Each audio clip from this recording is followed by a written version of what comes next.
जय गुरुदेव। साप्ताहिक सत्संग। परम पूज्य स्वामी जी महाराज ने अपने सत्संग में बताया कि सारी दुनिया के मजहब उस परमात्मा की तरफ ले जाते हैं। सारी दुनिया का परमात्मा एक ही है। यह नहीं कि हिंदुओं का और, मुसलमानों का और, ईसाइयों का और, सिखों का और, ऐसा नहीं है। सबके लिए उस परमात्मा की इबादत एक ही है। हमारे मजहब अलग अलग हैं पर वह सबके लिए एक है। अगर किसी की एक कम हो तो बाकी के साथ जुल्म, पर वह नाम एक है, वह सबके अंदर विराजमान है। इंसान चाहे किसी भी मजहब का हो, किसी भी जात का हो, किसी भी देश का हो, पर हम सब के अंदर वह परमात्मा एक ही है। पर हम सब जब तक बाहर ढूंढते हैं वह नहीं मिलता। बाहर केवल माया का पर्दा है। ये स्थूल जगत है, वह आज तक नहीं मिला क्योंकि आप बाहर खोजते हैं, वह अंदर है। आप जब से सृष्टि बनी है तब से ही सारी दुनिया की किताबें बताती हैं कि वह आदमी के अंदर है, पर यह अंदर नहीं जाता। जब तक अंदर नहीं जाता नाम नहीं मिलता। राम, रहीम, अन्य संत जितने भी हुए, ये नाम तो लोगों को समझाने के लिए रखे गए। पर्दा खोलने के लिए महात्माओं ने अपनी अपनी भाषा में नाम रखे हुए हैं। हिंदुओं ने संस्कृत में, यूरोप अरब वालों ने अपनी अपनी भाषा लफ्ज में इसको रखा, पर जो नाम है वह अलिखित है। कानून अलिखित है उसका, वह बोलने में भाषा नहीं आती। वह कुल जनों की जान है, सबके अंदर है। अमरदास जी महाराज के शब्द हैं कि इस शब्द में नाम की इतनी महिमा वो करते हैं कि क्या नाम की बड़ाई करें। नाम की बड़ाई हम नहीं कर सकते। वह कुल आलम को पैदा करने वाला है, इसमें अजां है, सबके अंदर मौजूद है। मगर जब तक पूरा टीचर, पूरा गुरु, कामिल मुर्शिद नहीं मिलता, रूह अंदर नहीं जाती, नाम के साथ नहीं जुड़ती। दरवाज़ा बंद है, चाबी किसके पास? चाबी गुरु के पास। जिस तरह आदमी के दिमाग में इल्म की ताकत है, जब वह स्कूल जाता है तो वह जागती है। इसी तरह खुद सनानी इबादत आपके अंदर मौजूद है। नाम भजन की ताकत आपके अंदर है, मगर बिना कामिल उस्ताद के प्रकट वो हो ही नहीं सकता। मौलाना रूम कहते हैं कि जब रूह पूरी तरह से स्वच्छ होती है, पूरी तरह से साफ होती है, जब मुर्शिद मिल गया तो उसके जरिए खुदा भी मिल गया और रसूल भी मिल गया। अगर मुर्शिद न मिला तो न खुदा मिला और न रसूल मिला। खाली आया और खाली चला गया। अब कहते हैं कि बगैर कामिल मुर्शिद, बगैर सतगुरु के नाम नहीं मिलता। बिना नाम के मुक्ति नहीं मिलती। जो ताकत सारी दुनिया को पैदा करती है वह नाम है। मुसलमान फ़कीर उसे कलमा इलाही, बाके आसमानी कहते हैं। गुरु नानक साहब उसे शब्दवाणी कहते हैं। एक ही चीज़ है। चाहे करोड़ों साल लगे, आप उसमें लगे रहो। जब तक अंदर जाकर नाम की लज्जत नहीं लेते, आपको मुक्ति नहीं मिलेगी। यह दौलत सबके अंदर विराजमान है, मगर बिना सतगुरु के यह दौलत किसी को न तो मिली है और न ही मिलेगी। आप मेहनत करके अंदर जाके पर्दा खोलो, तब तो पता चलेगा कि यह दौलत की कीमत क्या है।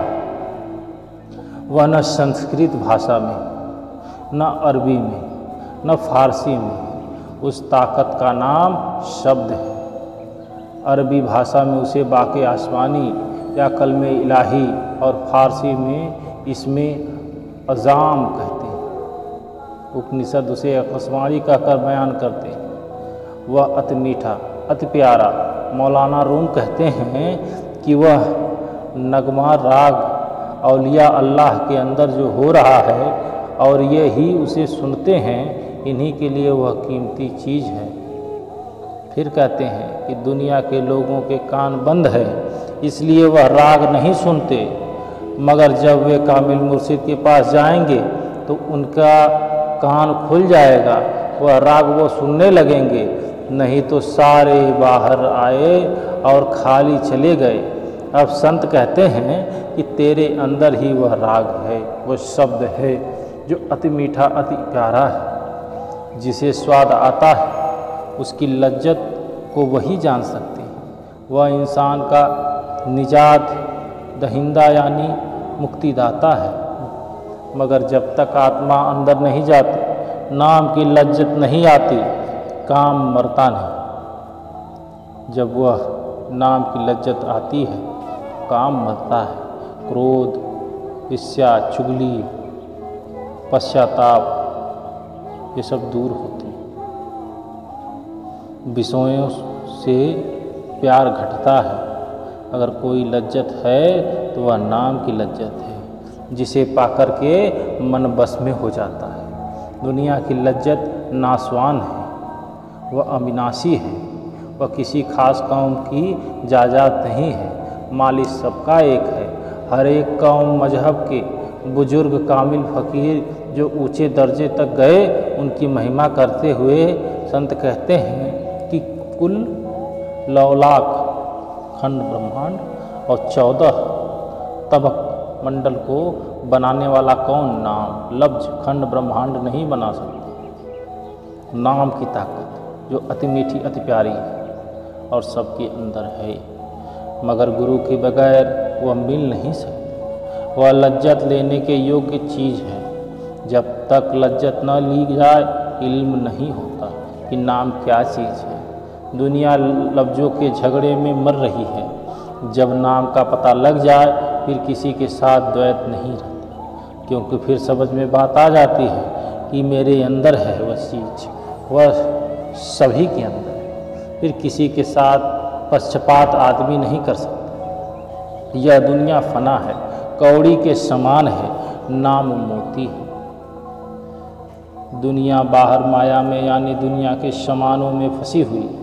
जिस मतलब से इंसान आया है वह मतलब ही वो भूल गया है, वह हासिल नहीं कर पाया।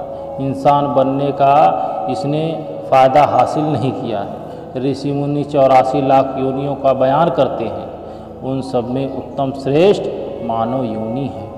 यहूदी कहते हैं खुदा ने इंसान को अपनी शक्ल पर बनाया है। हिंदू नर को नारायणी देह कहते हैं। मुसलमान असरफुल मखलूक़ात कहते हैं।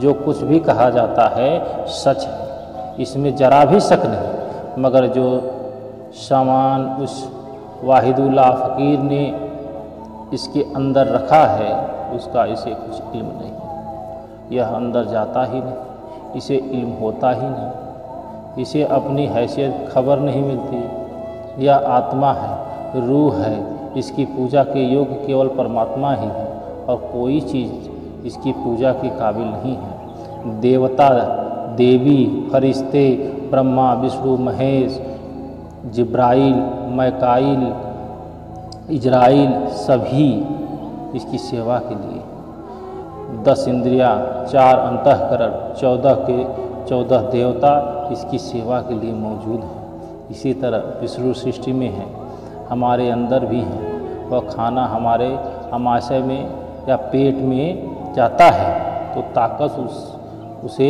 हजम करके सारी रगों नाड़ियों में पहुंचाती है, उसे विष्णु कहते हैं और शरीर को पालता है। हिंदू उसकी पूजा करते हैं, मुसलमान नहीं करते। तो क्या मुसलमानों को वो नहीं पालता, सिर्फ हिंदुओं को पालता है? ऐसा नहीं, वह उसका धर्म है कि उसका पालन वो करता है। हृदय के अंदर जो ताकत काम कर रही है उसे शिव कहते हैं। यह प्राणों का भंडार का मालिक है।